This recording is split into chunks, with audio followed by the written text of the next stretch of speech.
Salut à tous, aujourd'hui on va encore partir sur une analyse tome 1 et cette analyse portera sur le tome 1 de Hajin. C'est parti.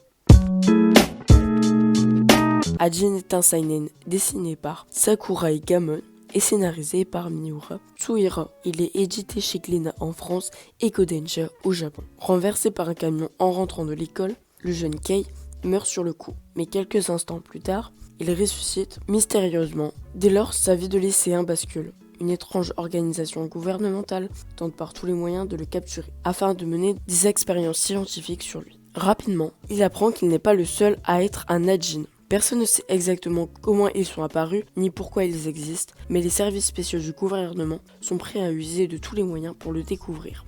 Rien à leurs yeux n'est plus dangereux pour l'humanité qu'un être immortel. Alors, qu'est-ce qu'un Hajin et comment Kei va vivre ? Alors déjà pour commencer, je trouve l'édition super moche. Les couleurs sont fades et ne mettent pas du tout en valeur l'œuvre, surtout avec les gros bandeaux Glénat Bordeaux qui ne s'accordent pas du tout avec la couleur de la cover. Mais néanmoins, le logo est assez cool et pourtant très simple. Mais il représente vraiment l'œuvre et je trouve le papier d'une qualité vraiment pas terrible parce qu'il est plutôt fin.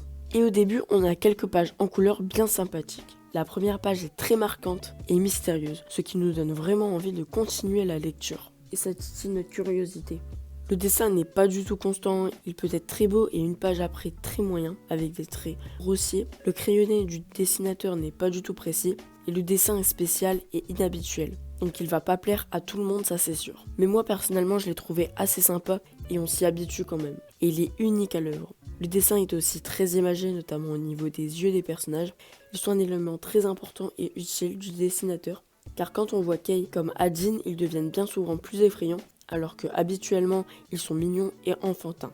Et pour accentuer leur intensité, l'auteur ajoute beaucoup d'effets d'ombre pour les faire ressortir. Le dessin a de beaux volumes, l'ancrage est très bon et donne une impression de relief au dessin. Il y a beaucoup de décors, il permet de détailler encore plus les planches. Je trouve le dessin très doux et enfantin et ça crée une véritable opposition avec l'ambiance stressante de l'œuvre. On nous explique rapidement qu'est-ce qu'un Hajin, ou l'histoire du premier Hajin, ce qui nous permet de comprendre ce que c'est. On voit aussi rapidement que les Hajin ne sont pas du tout considérés comme des humains, mais plutôt comme des proies. Le début est assez prévisible, mais l'accident est un élément déclencheur de l'histoire, donc il est primordial au récit. Et à partir de cet accident, l'atmosphère change complètement et devient très stressante. L'histoire est très mystérieuse et malgré les nombreuses explications, on se pose quand même beaucoup de questions. Les dessins paraissent à certains moments assez brouillons parce que l'auteur dessine en faisant énormément de traits, donc on perd en précision et lisibilité et ça charge les planches. Les combats sont plutôt dynamiques, mais ils sont stratégiques car les combattants doivent être le plus efficaces possible. L'impact des coups sont juste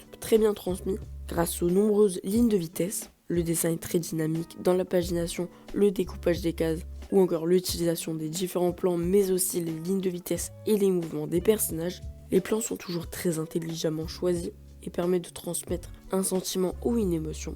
Le découpage des cases est purement cinématographique et les plans fixes de ce média prennent comme vie et on voit souvent la même image dans plusieurs cases mais à chaque fois zoomé, ce qui permet d'intensifier le propos du personnage tout en dynamisant le tout et en ne lassant pas le lecteur. Les formes des cases sont classiques et elles s'adaptent simplement au plan utilisé. Le dessin est assez polyvalent et s'adapte à l'environnement car si le dessin se déroule la journée, il sera plus clair et lumineux que si c'est la nuit. Et ça a beau être un détail, ça ajoute du réalisme. À chaque transition entre les chapitres, on voit une planche glauque et ça renforce notre curiosité et notre envie de lire la suite. La diversité dans les chara-design des personnages est vraiment énorme. Et grâce à cette diversité, on n'est pas gêné dans la lecture pour savoir qui est qui. Et du coup, ça la facilite. Les expressions des personnages sont bien retranscrites et je trouve le manga très bien rythmé. Tout s'enchaîne rapidement et on n'a pas le temps de s'ennuyer. Parce que dès la première page, on est pris dans le récit et c'est renforcé par la cavale parce qu'elle est entrecoupée de moments où l'on voit la police et l'un des membres du gouvernement procéder aux recherches et aux investigations. L'histoire est aussi très bien construite,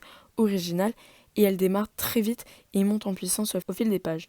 Et j'ai rarement vu un tome 1 avec autant de rebondissements. La vie privée du personnage principal est vaguement évoquée et elle est mystérieuse, mais on sent qu'il y a quand même pas mal d'événements importants qui se sont passés dedans. Kei est assez classique niveau caractère et il contraste bien avec celui de Kai, le personnage secondaire. Du coup, c'est assez intéressant de voir comment les deux personnages se complètent. Et dans l'ensemble, les personnages secondaires sont vraiment bien mis en avant. C'est vraiment intéressant de voir comment Kei se comporte une fois qu'il sait qu'il est Hajin, parce qu'on voit qu'il est plus du tout pareil. Même s'il doit fuir, il n'est pas sans pitié non plus, et il a gardé une partie de son humanité. Et d'ailleurs, il éprouve même plus d'humanité que certains personnages. On voit toutes les conséquences de la découverte d'un Hajin dans la société, et ça renforce le réalisme. On voit par exemple les journalistes et les civils qui parlent que de ça, la police qui traque avec de grands moyens le Hajin sans relâche, ou des personnes random qui le traquent pour leurs intérêts personnels, comme de l'argent ou de la notoriété. Et j'ai l'impression que l'auteur veut nous faire un parallèle avec les bêtes qu'on traque sans relâche pour capitaliser ou pour notre plaisir. Et que l'on réfléchisse